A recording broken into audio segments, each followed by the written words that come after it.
Hello, good morning. It's Thursday, the 21st of March. I hope you're all doing well. Hope you're having a great week. We're nearly there, nearly done. Friday tomorrow. Today, we're going to go back to 1863 with the Wicklow newsletter and county advertiser. An elixir of love and its effects. 3 young foreigners of rank and wealth established themselves recently in a splendid suite of apartments near the Champs-Élysées in Paris.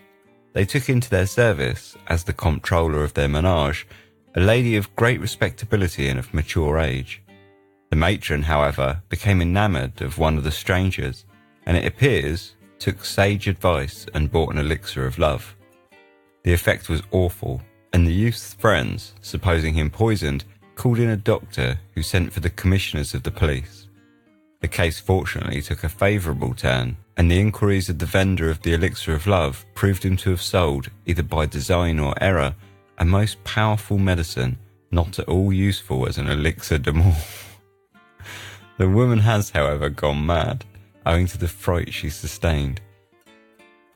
I like the fact that he's in hospital, poisoned, and they've had to bring the police in, and yet it still has to point out that it's not at all useful as a love potion. Now, a little bit of entertainment.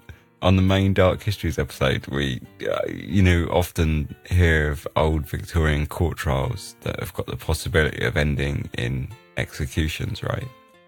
And in the early Victorian period, they were pretty public affairs, really. So, of course, they were always reported on in the papers. And much like the following story of George Vass, who was executed in Newcastle for the murder of a woman named Margaret Docherty. Execution at Newcastle. This morning was dull and gloomy, but there was a gleam of sunshine when the prisoner appeared on the drop, adding picturesquely to the scene.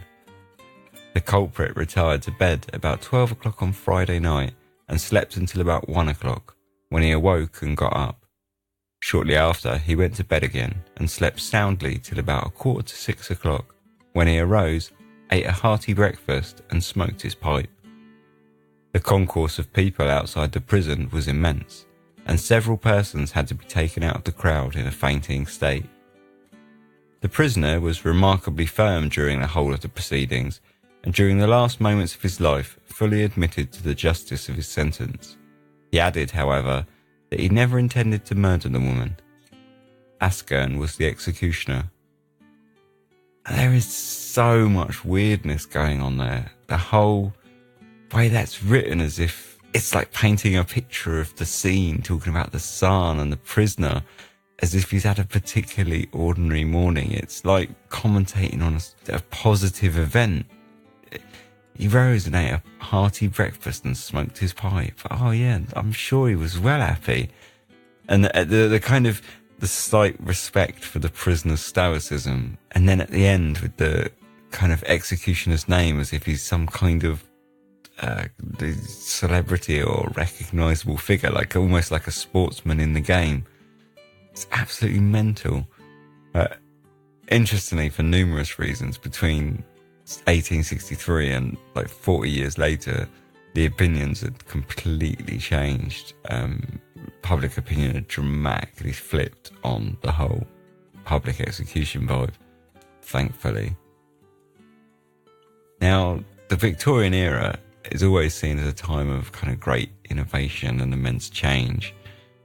And you hear all of the successes, but with every success comes a painfully crap idea. Mr. Gladstone's sanguine idea of seeing drain pipes and family carriages constructed out of paper has met a speedy and disheartening refutation in the end of the company raised for this purpose.